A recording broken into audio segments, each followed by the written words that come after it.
Le spectacle est l'origine du monde. Le tragique se tient là, immobile, dans une inactualité bizarre.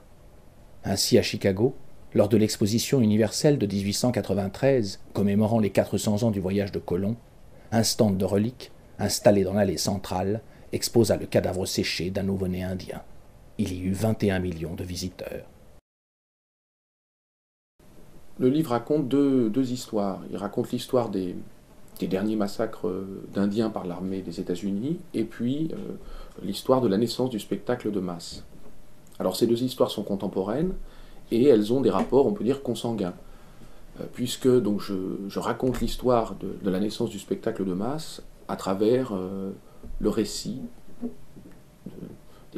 des mésaventures du Wild West Show de Buffalo Bill, qui a été une gigantesque entreprise de spectacle. Donc ça a été une entreprise qui a fait des tournées mondiales. On estime à peu près le nombre de spectateurs qu'il aurait vu à 70 millions. Et on a une photo absolument sublime de Buffalo Bill à Venise, en gondole, avec donc des Indiens dans la gondole, et les Indiens portent de magnifiques couronnes de plumes. Donc c'est une photo absolument curieuse et en tout point extraordinaire. Alors Buffalo Bill a été, ce spectacle, le Wild West Show, a été vu aussi bien en Angleterre par la reine Gladstone, en France, en Allemagne, en Russie, donc.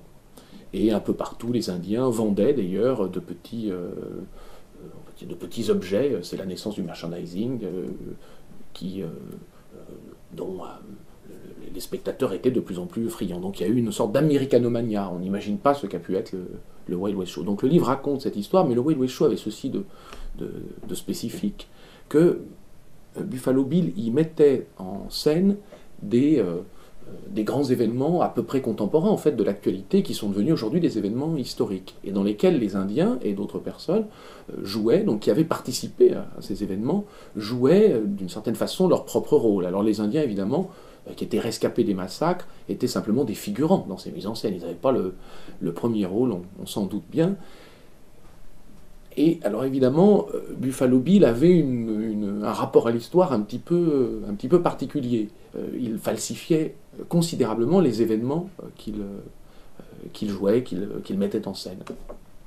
Un exemple célèbre est l'exemple de la bataille de Little Big Horn. Alors, au tout départ, les premières versions du spectacle étaient relativement proches de la bataille. Mais le public était très mécontent de la fin. Alors, Buffalo Bill, petit à petit, a modifié cette fin pour souscrire au goût du public, et c'est là qu'il a inventé ce qu'on appelle aujourd'hui le happy end. Donc il a mis en scène une bataille de Little Big Horn qui était une victoire américaine, mais en plus il s'est lui-même introduit en tant que protagoniste, que personnage dans cette bataille, et il sauvait le général Custer. Et alors, comme il a joué et rejoué la bataille de Little Big Horn des dizaines et dizaines de fois, on raconte qu'à la fin de sa vie, il s'imaginait vraiment avoir sauvé Custer.